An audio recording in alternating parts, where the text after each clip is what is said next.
Hi, this is Dave, Fell Running Guide. Welcome to this week's navigation task. This week we've got a route choice task.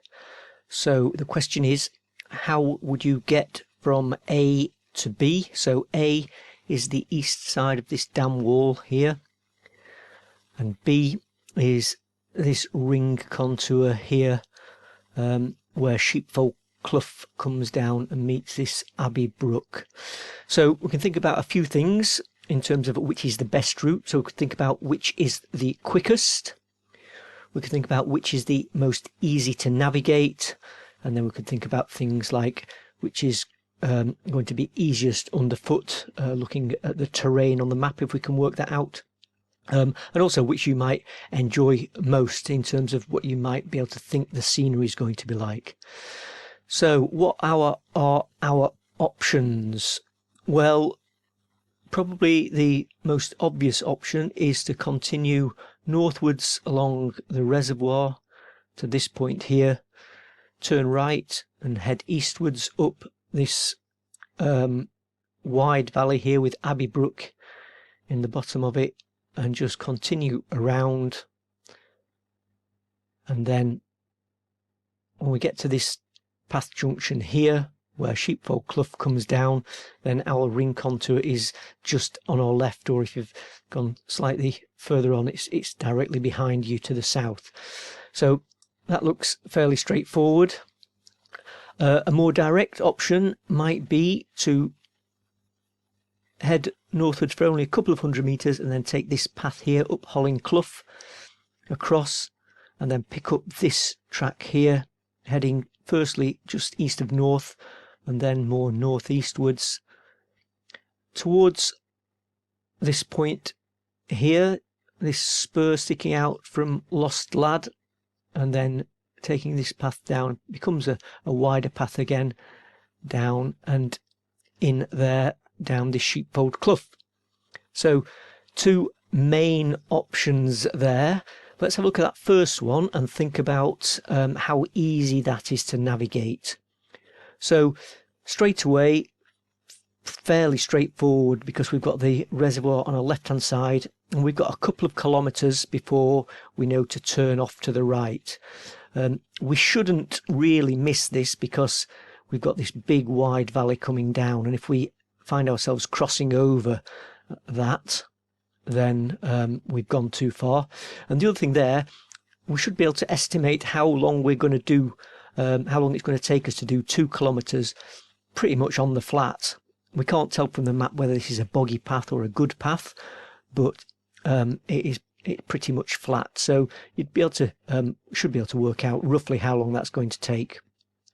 Then if we were to get to this point and turn right, we've got some really good tick-off features.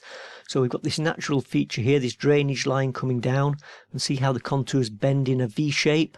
So that indicates there's a change in the shape of the ground there. Just zoom in a bit more for this little section. So we've got that, and the path actually kinks there. And then we continue on, and we've got another similar thing here where this Cogman Clough comes down. We've actually got 2 streams draining off here just to our right, and a definite change in direction of the path.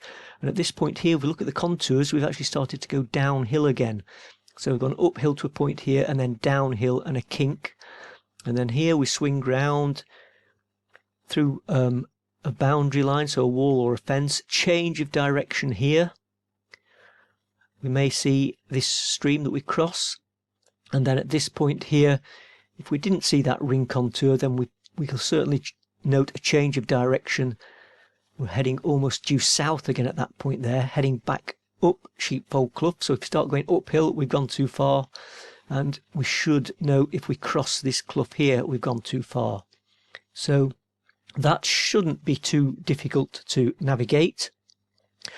What about looking at the other route?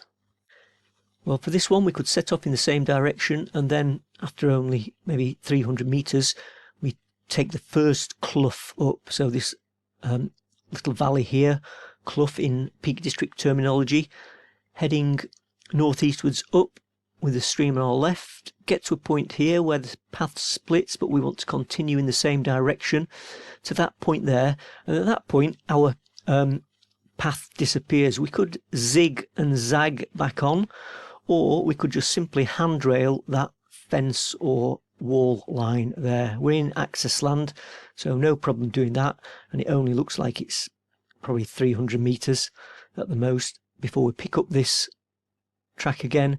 We could count off the walls as we go, one there, another one there, assuming that they're walls or fences that are in place. Following this along to another point here where to the right the land drops away and drains to the south, and then to our left the land drops away and drains to the north. So we're on flat ground there with a drop to the north, drop to the south, and then look, very steep ground up to the east, up to this high point here. So we could follow that. We could go up here to the 500 meter contour and then down, or we could maybe contour around underneath, maybe save ourselves 20 meters climb, skirt around in here, pick up the path again, cross a boundary line, down, and at this point here we've got a big valley clough again on our right, and we're running down that, and then when we get to the bottom of the clough we've got this path coming in on our right. That was where the other route comes in, and our ring contour is just beyond the track junction there. So maybe a little bit more difficult navigating on this second option, but it shouldn't be too difficult because we've got big features here. We've got a big summit, we've got ground dropping to the south here, ground dropping to the north there. We've got this feature to go down towards the end, so not too difficult. What about distances though? How far are those two? Well, there you can see I've put the first route, that pinky purple line. This is using OMN mapping software, and you can see here it says that the distance is pretty much 5.5 kilometers. Our ascent is 238 meters, so we can round that up to 240. And then this time here, an hour and a half, that's using Naismiths, walking at 12 minutes per kilometer and adding a minute for every 10 meters climbed. I think if you're running, you can safely cut that in half, so that'd be more like 45 minutes to run that rather than an hour and a half. So 5.5 kilometers. What about the second route? Let's have a look at that. Well, I've put it as a blue line. Let's just change that. There you can see 3.9 kilometers. So definitely a 1.5 kilometers shorter distance. Climb 260 meters. So there's actually not much more climb on that second one than there was on the first one. Time wise, an hour and 12 minutes. Again, that's walking time, halve it for running. But yeah, because it's much more direct, then that's giving us the shorter time. What we can't tell from the map software though is what the terrain's like here. So we've got these blue drainage lines here. We can certainly see some marsh or bog symbol there, so it may be that the more direct route across the top might be a bit wetter underfoot. Maybe coming down here to the left of Sheepfold Clough might find that a bit more boggy, but we can't really say for terrain just by looking at the map. So anyway, on that, there's no right and there's no wrong answer. There's just different ways of doing things. You might have your own choices, but I think it's definitely worth having a rough idea of how long things would take you based on distance and elevation.